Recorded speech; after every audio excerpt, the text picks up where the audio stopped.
Welcome to the Hotel Club podcast with your host, Chef Adam Malley, and myself, Kristy Whitford. We're so glad you could be here. Today, we're talking about bonus season, leadership, how to resign, and what the future of the industry is looking like so far. These are hard conversations and they do need to be had. We also go over things like, is that survey really important? Do we really need to have it? Is it time to change the way we think? This is that time of year where everyone in the industry, if not everyone, a few people, and probably some of the good people, are contemplating whether or not to step away from hotels, restaurants, retail, anything in hospitality, the spa business, beauty. This is that bonus season where you question, am I supposed to be here anymore? This is the springtime. Do I want to change? So I hope you'll join us as we discuss these conversations and ask us some questions when you get a chance. And if this is your first time listening to our podcast, please hit follow and follow us on Instagram at the.hotelclub. Thank you so much. Enjoy the episode. Hey, Chef, how's it going? Oh, it's going great. Another day living the dream. I know how you love those dreams. Yeah, no, this is a good one. Well, we can't Another talk another about what's just happened to you in the last few hours, but we can say every day is never the same. It's another day in the hospitality industry, and we love what we do. But suffice it to say, in our current times, a lot of people are not as dedicated as they once were, Oh, yeah, or this is true. professional. So these things happen, and you figure out a way to navigate through the waters and get through it. And I totally get it. There are so many people that just don't want to be maltreated, and they want to be paid fairly, and as they should. The industry needs to catch up in that area. But then there are people that just really shouldn't be in the industry. This is true. I mean, it's really important for people to figure that out before they get into it, right? And it's okay. You do figure it out along the way too, but also if you're ever in a leadership role, I feel like you have committed to something that is important, and you should stay as committed as you can up until the very end, because you're not just thinking for yourself. As a leader, everyone else comes first. Doesn't mean sacrificing your life. It just means being professional and upstanding and honoring your commitments. And that goes for every party involved. I mean, it's employee versus the employer, and both people have obligations to each other to take care of each other. That's the essence of the industry. When it works, it's beautiful and it's fun, and it's why we love it. When it doesn't work for one party's reason or another, that's when things go off the rails, and Yeah. that's what happened today. Oh my. What do you think of people when it comes to looking at, say, what are we in now? We're in the first quarter of the year at the moment. I think right now is what's considered like bonus season. I recall February, March is when people start receiving their bonuses and they're ready to make an exit or, make a run for it, just waiting for that bonus check to arrive. Do you think that it's in the best interest of, let's just say, like, human resources or people and culture to do a thoughtful check and see if people are still on board before those bonus checks are handed out? People work really hard for their bonuses, and Hmm. the bonus game discretionary, and so if you get it, it's great. Well, I've had a couple of experiences where I got bonuses, and it was a celebration, and then I've had experiences on the other hand where people would cut back, and I had one experience. They actually told me, "Yeah, we're not making our numbers, and you're not going to get your bonus this year." And so everyone was like, "Okay," and everyone stopped trying. Not the Yeah. best strategy Hmm. from a business owner's perspective, but if you're going to have a bonus included as a an incentive, then you should obviously try to give it and make it clear, make what the conditions of getting that bonus are crystal clear, so everyone knows, and the expectations aren't gray, and there's Hmm. no disappointment or resentment or so forth. Yeah, I mean it's a I've always found it comical, like around this time of the year, and I noticed Hmm. that soon it's going to be in December. Yeah, you get it. You just stick around through Christmas, and you can get your last year's bonus. Right. I mean, people are hanging on to dear life when it comes to having a really difficult year, especially if it's challenging and they're just trying to make it through that first quarter to get that check. But it is tough. Like, I remember getting bonuses, and like you said, I never relied on them. I think that's just one important thing to note is don't rely on your bonus because you don't know if it's going to come through.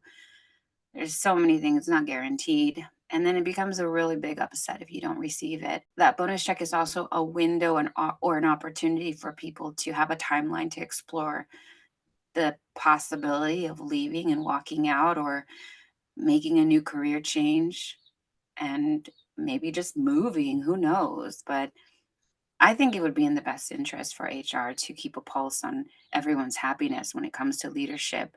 And there's not enough of that. And when people are No, building, right? When people are yeah, building the budgets, finance and like the executive teams, I find that like you're wanting to increase business by like 20, 30%. You're not giving everybody a bigger salary, I should say, to be able to look forward to. Instead, even when those numbers are met with those high margins, everyone's not receiving an incentive.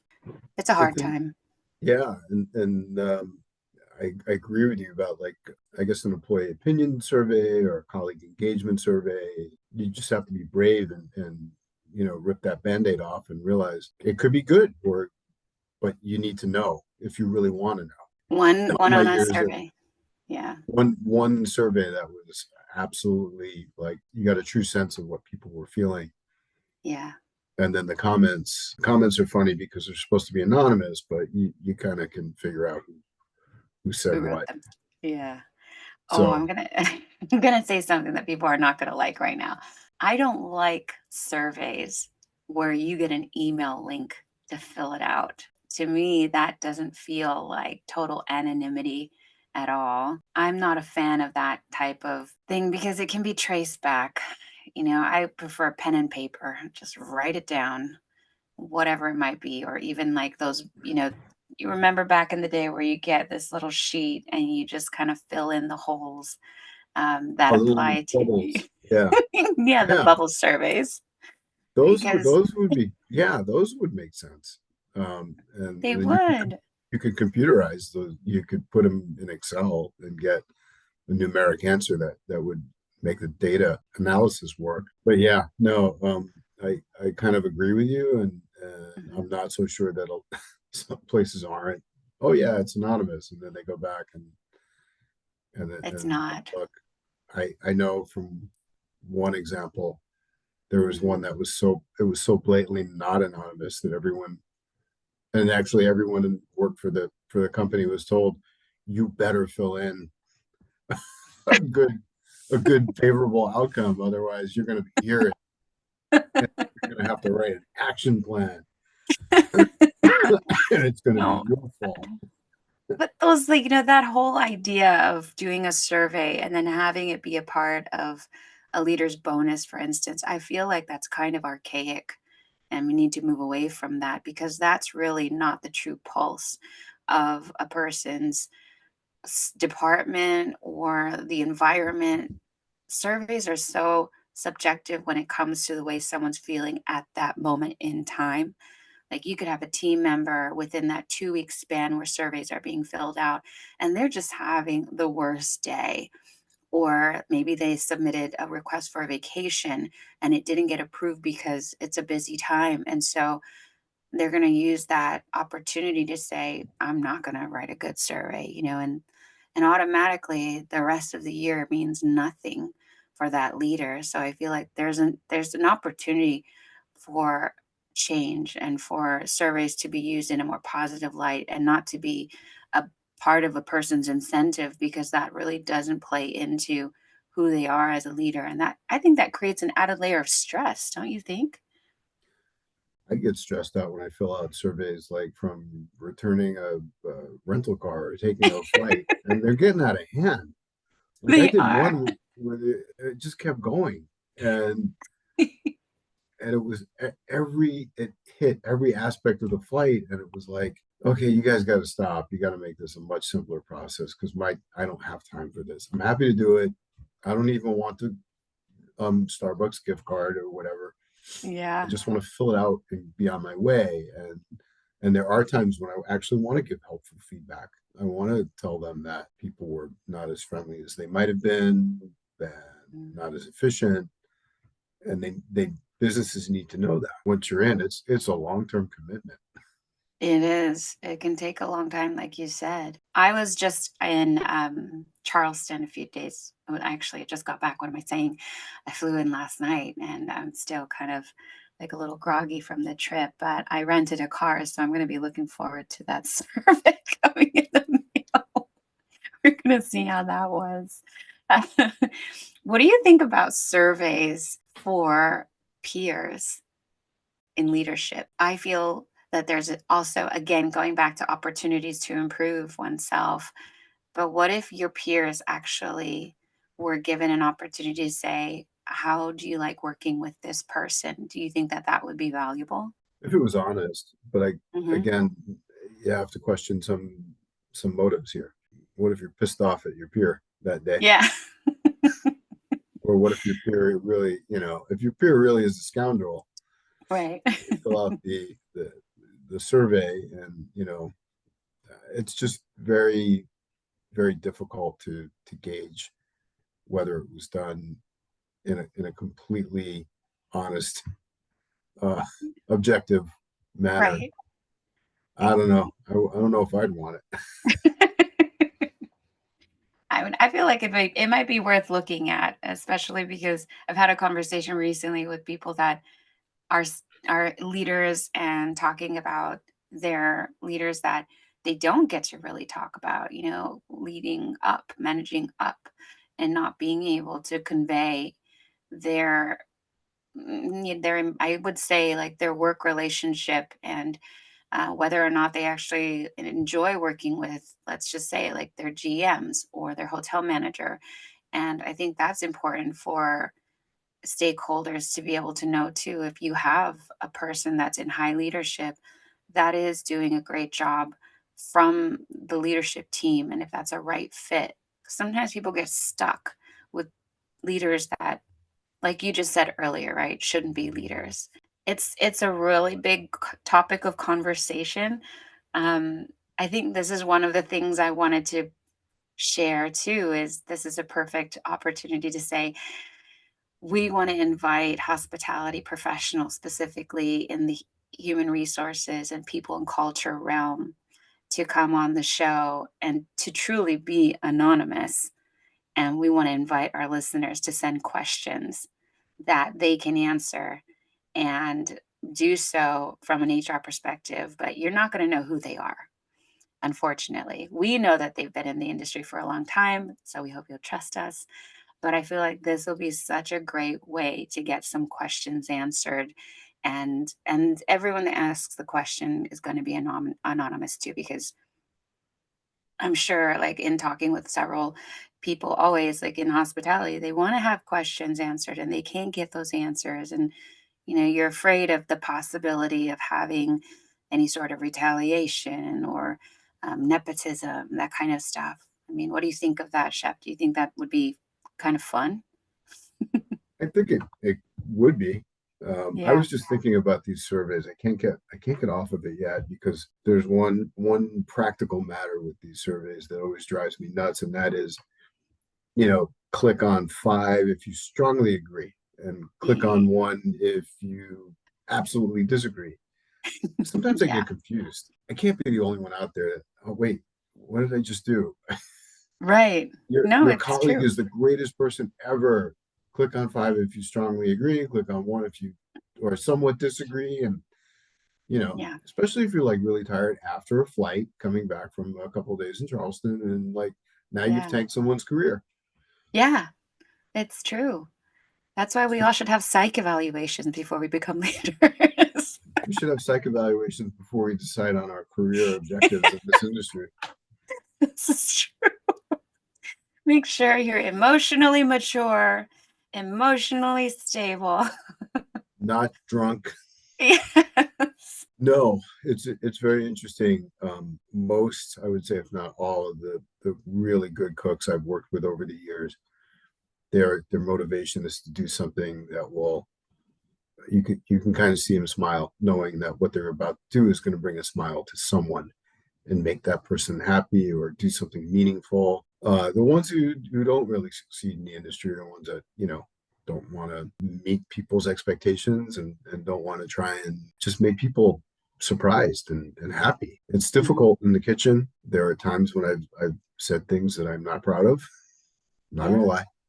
Yeah. But end of the day, when you're doing something and you're connecting, whether you meet that person or not, it's a great experience, and it's something that I've been very fortunate to be able to do. Whether it's giving someone a taste of something or cooking something special. One thing that comes to mind when I was at Mandarin Oriental with you, Hmm. there was a company. There was a family that had flown in from Hungary, and they requested goulash, even though they Amazing. were in San Francisco. So that Yeah. was that was one of the high points of my career. Interestingly enough, I've not made goulash ever again. I mean, I think that's a testament to you because you're not one of the people that is going to say, I know how to do everything. You're going to use your resources and you're going to find the people that can actually be right there to support you. I think you give people the opportunity to share. And I think that's a wonderful testament. Do I know this person? Which person? The The special team guest? member. That's no, the team member. That was Oh, the team member is I can probably say his name. He's in France. He can't sue us.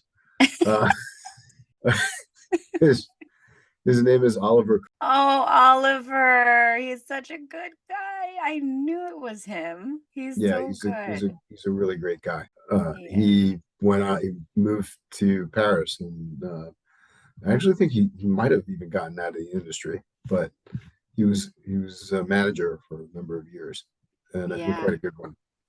really good guy. I remember him. He was like that kind of person that walked around always smiling, checking in on everyone, just so helpful. And I'm so glad that he moved to Paris and he's got a whole family over there and having a blast. He's living the dream. Good people. Good people. Ah, hi, Oliver. I'll send him I'll kind of ping him, let him know that we would mention him. Yeah, for sure. Let's talk about resignations.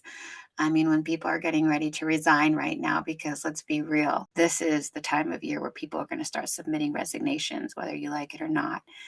I mean, what is a good time frame for people to submit a resignation? 2 weeks, 4 weeks, 6 weeks? What do you think?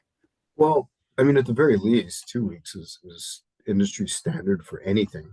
Yeah. For any professional, in whether it be blue collar or hospitality. If it's executive level, I would expect probably a bit more because there is going to be more transition and more handover. Hmm. It also depends on the nature of the resignation. If it's acrimonious, substantially less. But Yeah. um, if it's a people move on.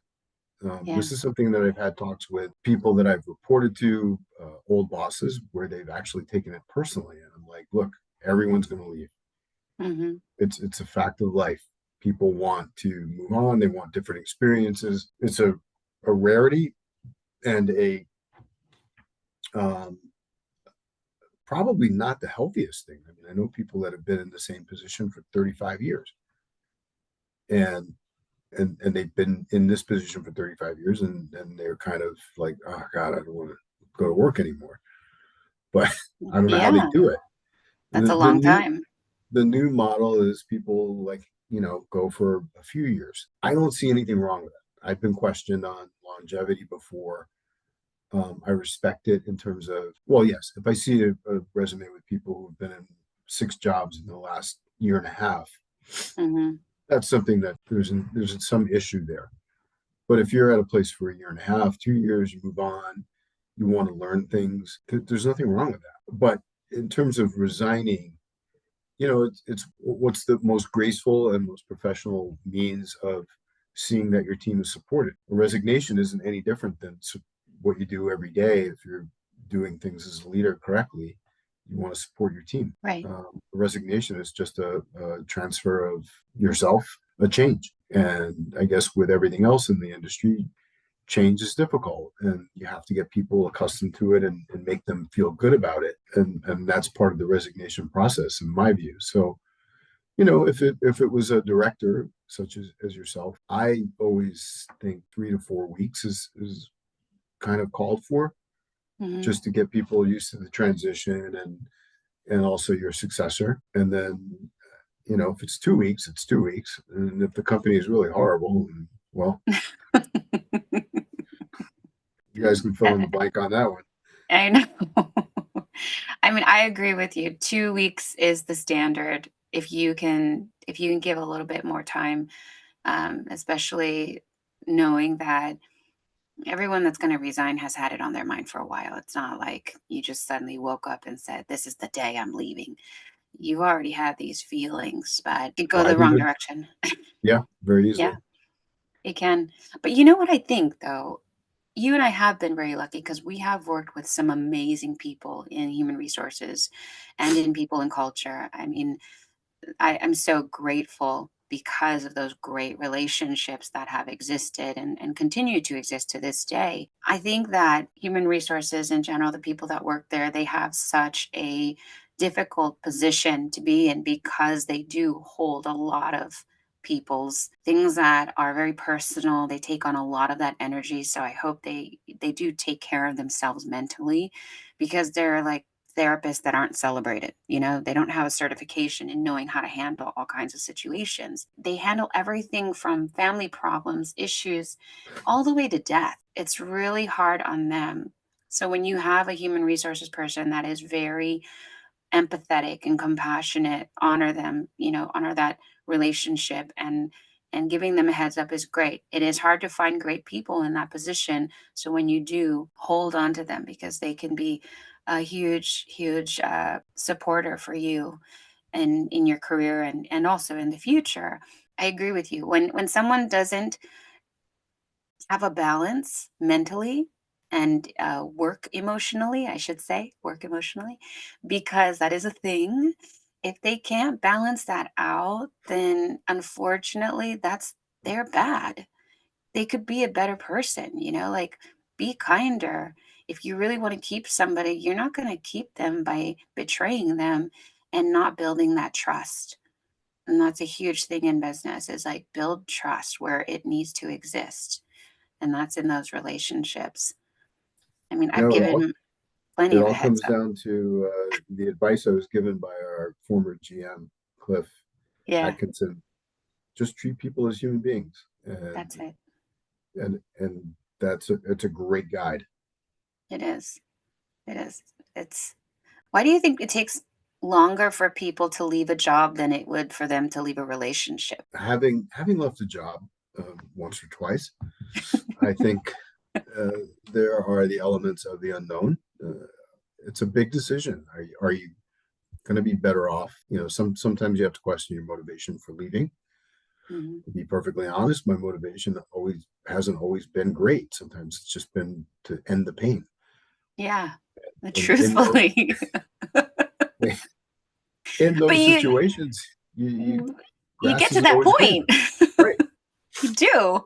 Like, Um, I can't do this anymore. in an Too ideal world, much. you'd want to be stepping up in a positive direction with each decision and each movement. I can't say that's always happened, but again, that's sometimes you don't know what you're buying until you're there, you're in it.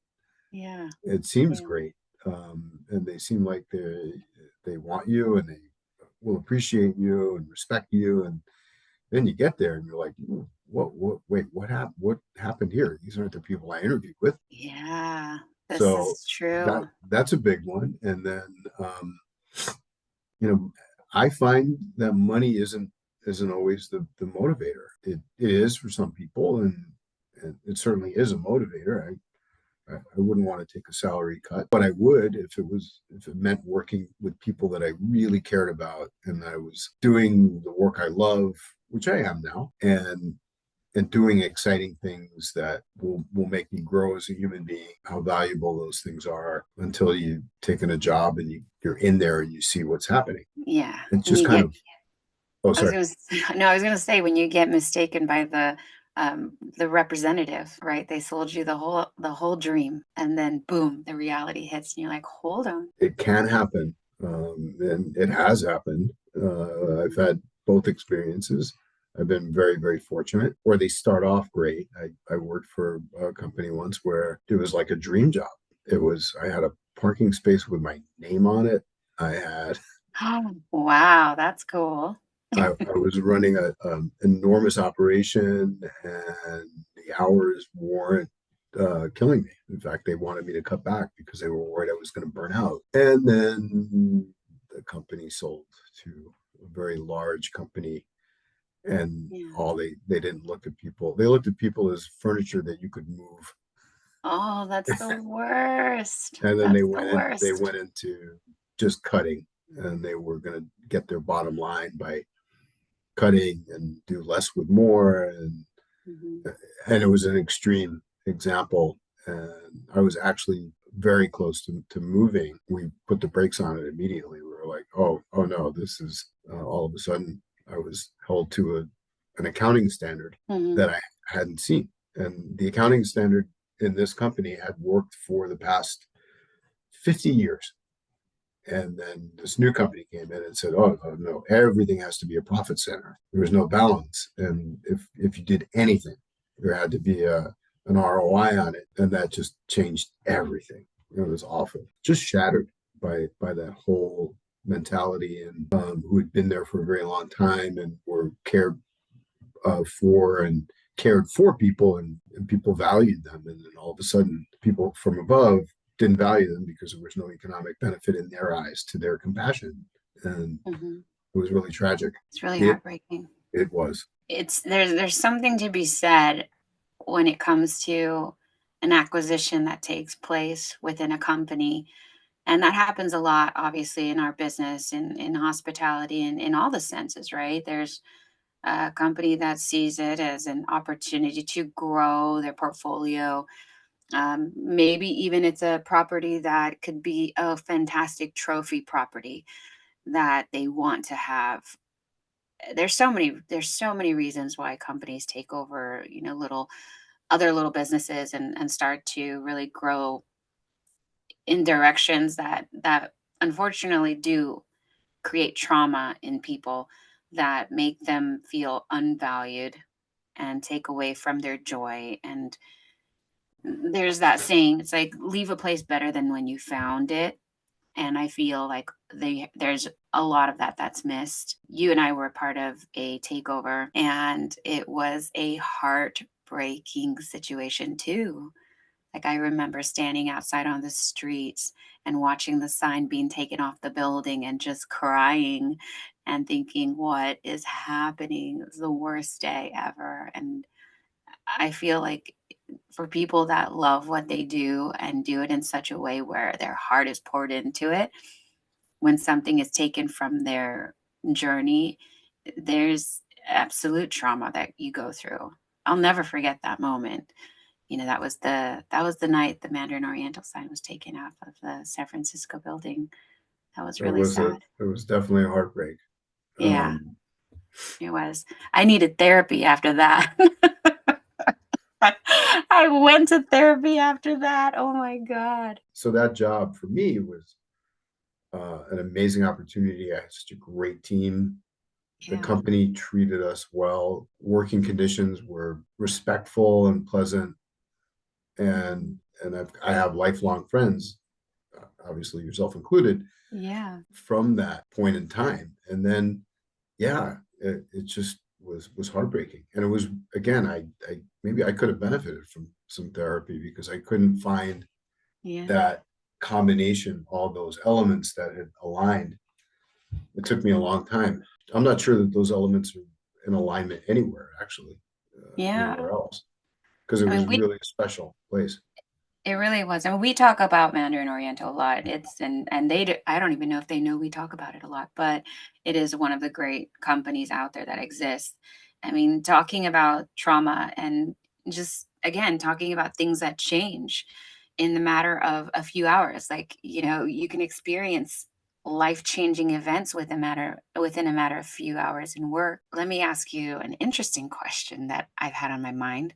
What do you think about therapy in the workplace? I think it's an integral part of the workplace. I think it's necessary. I think courageous people go for therapy. Honestly, in my experience, most people who need therapy don't get it or don't think they need it. But it That's would called be narcissism. there's a little too much of that going on in the There industry. is. But I think it's an important benefit. Mental health is as important as physical health. True. Can't have one without the other. Yeah. I mean, you were talking about how you can definitely get to a point of burnout, right? And you can definitely get to that point where you just have to quit. Even if you love your job every day, you love your people that you're working with, you love every single facet of it, but you're just mentally exhausted because nobody hears the support that you need. And the only way you can get out is you got to save yourself at the end of the day. And it's not about money. It's not about the bonuses. It's about who isn't showing up to support you as a leader. That is something that as an industry we could do better. Leaders could do better. Like leaders of leaders could do better, should do better. Unfortunately, not everybody is made to be the best captain of a giant ship. And it would be a lot of people's best interest to sit down and evaluate, am I the best person for this job? Am I really the best person for this property? Am I the best person to be leading this incredible business?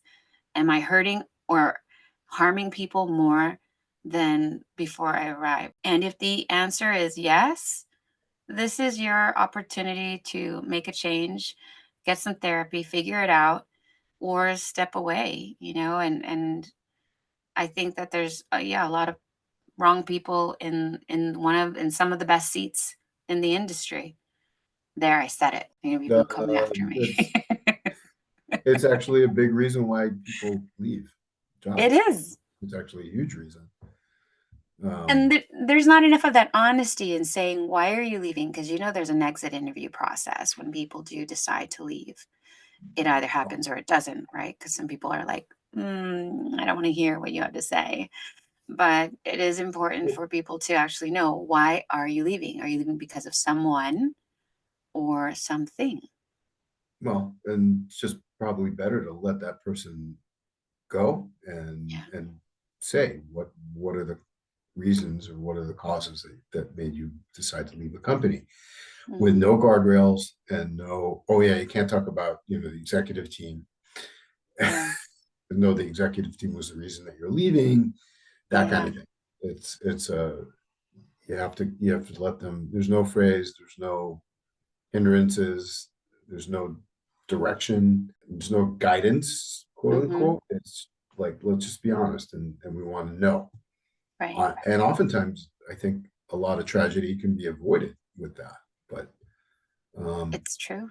I haven't seen the majority of companies that I've come in contact with that actually have that practice, and it's almost like they don't want to know the real answer because it's inconvenient and it may contradict some sort of. And I found that the person was giving me one story. This person was presenting the situation to me. This is far more sinister and early, and claim he was on the line and working really hard, and in fact it was not the case. And so the team was almost afraid to tell me the truth. Oh, that's the worst, right? It's the worst. It And I is. said, look, I want to keep everything you say confidential, and it will not get back to the person in Hmm. question. I want, and I hated doing it, but it was kind of a last ditch attempt, and it was like, I need to know the truth. Eventually Right. I got to the truth and observed some things and realized that this person was the absolute wrong person for the job, and did not deserve to be in a position of trust or authority. And so steps were taken. Yeah, because you have to, and that takes courage as a leader to step in and say, "Look, I need to know the truth." Because yes, people have a different facade, right? When they're with certain people, they are like Geminis. They just, sorry, nothing against Geminis, but like on the Gemini chart, they have two faces. And that's what happens, is that you have your good face and then you have your real face. And it's so important to just have one, and to have high integrity for yourself, to hold pride in your behavior and humility, because you can't think that it's not going to come around, right? I think that that shows obviously how great of a leader you are, because you're not going to let that just slide by. That isn't acceptable. That makes your team feel more connected to you, because you do genuinely care about their Hmm. happiness in the workplace. And I think sometimes people get bogged down because they're like, well, this person produces more revenue, or this person, the clients love them, or this person, the guests are crazy about. But that doesn't excuse their bad behavior. That's not acceptable. You're allowing that person to continue to behave that way, and that kills the morale, Oh, I've seen it a lot, and right? it's it's never a good thing. It That's never why ends people well. resign. Yeah, that's why people leave, because they're just like, how are you going to let this person behave this way? And here I am working so hard, and you're not even acknowledging me, but you're allowing the bad behavior to continue. Right. And that's how you lose good employees. That's why you lose people that should be the future of your company. Actually, I think there's some economic disadvantages to that, even Hmm. though you might have a good earner. He's making people leave, and that costs money to have to retrain people and rehire. Yeah. Ultimately, if that person is behaving badly and might be short term, at some point it's going to fizzle out, and it's going to impact the company. That happened with a huge bank, which I know there is a bank. Everyone knows the name of it. It's Yeah. been around for probably over 100 years, and the Yeah. bank had a culture hiring upstanding people, not necessarily the biggest earners, upstanding people who developed a trust with their clients, and that was the reason that people went to this bank with their investments.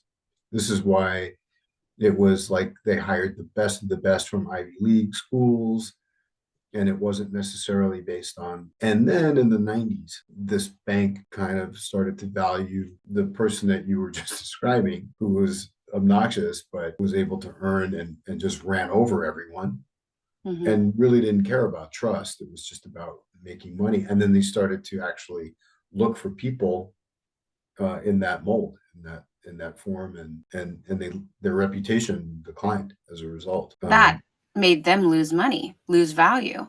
Right. Well, they lost value for a number of reasons. One, the desire to make money and produce revenue trumped honesty and any avoidance of criminality. And then Hmm. during the financial crisis of 2008, they nearly went under. But that was a direct result of a corporate culture or a culture shift in valuing producers versus character. You can have both. You can totally have both. You can have someone that produces amazing results, and you can have someone that is going to add more value to your company in the long term. You can choose, like I've been saying this to, I don't know why I've been saying this so much, but you can choose to be the turtle or you can choose to be the rabbit. Which one do you want to be? I personally choose to be the turtle because I want longevity. I don't want to be a rabbit, because there's going to be a ton of mistakes along the way and you're going to get found out.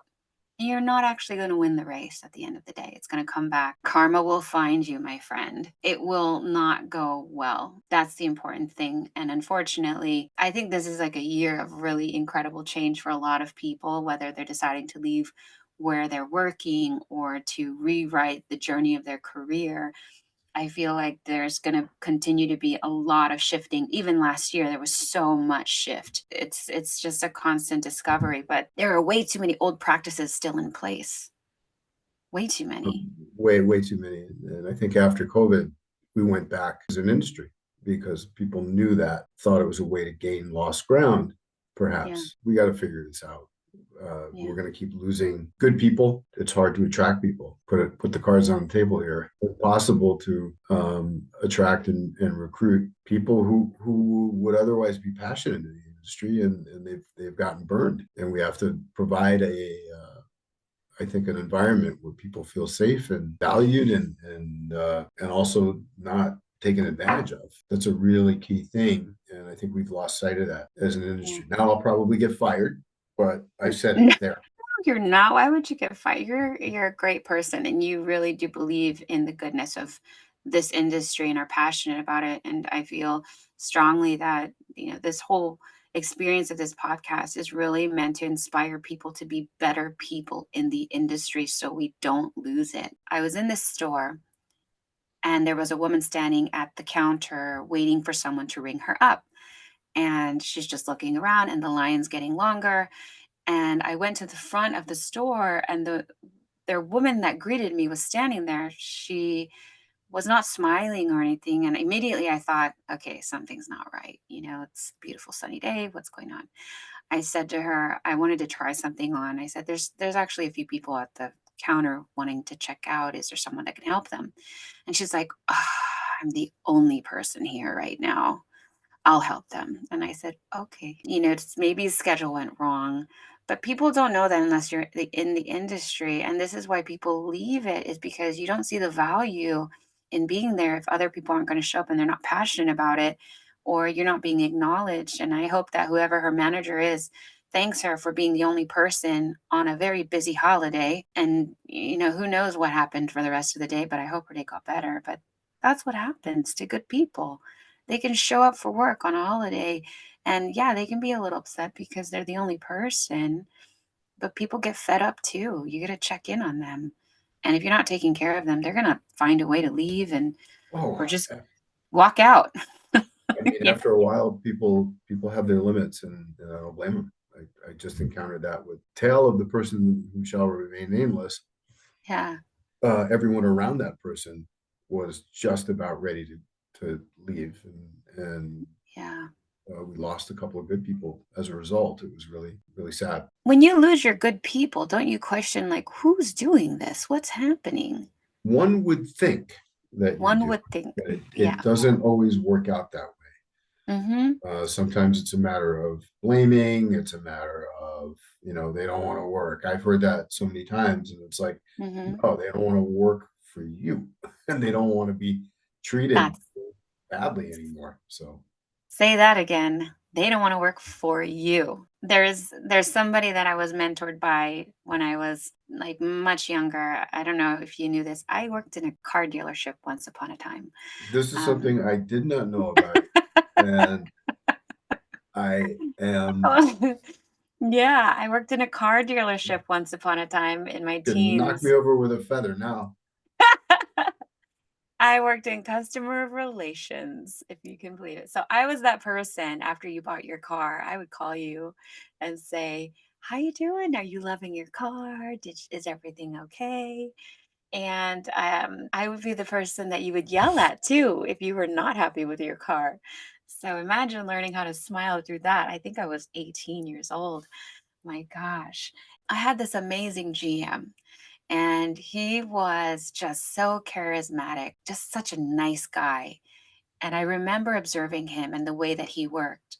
And everybody on the dealership floor was crazy happy, crazy happy. Everybody loved him. Everybody wanted to make sure that we were the number one dealership, and they would work so hard and the customers loved them. We sold so many cars in one day. I just like blows my mind. He would take everyone to lunch, and when we had a really good month, this is the GM, like what's he going to do hanging out with his whole team? Well, he's one of the people that taught me that you celebrate your team, whether it's with dinner or you take everybody and you just like have a good time, whatever it is. Every single month, at the end of the month, if it was a spectacular month, we went out. And he would stay for like an hour or two, chat with everybody, and then he would go home and he would leave us with his credit card. Good guy, right? But one day I said to him, I said, "How do you get everybody to work so hard? What do you say to them?" because everybody's so excited at the beginning of the day, and they work until the day is done and they're still carrying that energy. And he said, the most important thing you could do as a leader is to make people feel valued, is but to lead without asking them to follow you. Mm. And I was just like, what does that mean?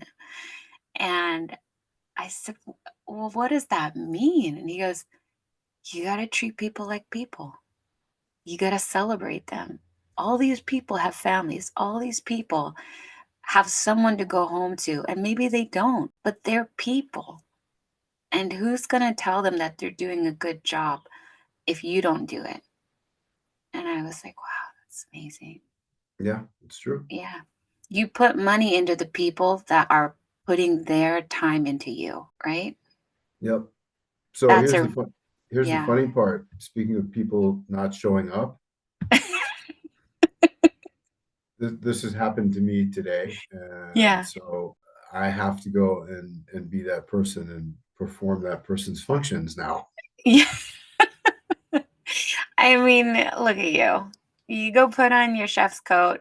I know you got to run into the kitchen now. It's been a joy to speak with you as always. So, It's not only my chef's coat today, it's my dishwasher coat, oh my gosh, there you go. but Of I'm good at course. that. I love Yeah. being a dishwasher. Awesome. I mean, that's where you started, right? I Humble, did actually. I did. humble, humble. And that's the way to kind of do it. Right? I feel I love that though, because you're that person, like you're gonna get in there and you're not even gonna be like throwing a fit about it. You're just like gonna walk in and be like, all right, let's do this, let's go. Yeah, no, That's I'm gonna throw. I probably will throw a little fit, but okay. Well, I hope someone brings you like something good to eat. little tiny fit. I know. I'm so glad we got to chat today, Chef. I hope you have a great day and You too. don't break any dishes. No, no, no. I don't want to do that because then it comes out of my check. All right, I'll speak with you again. We'll talk next week. All right, All next right. Thursday. Have a great Okay. night. Thank you, you too. Bye. Bye.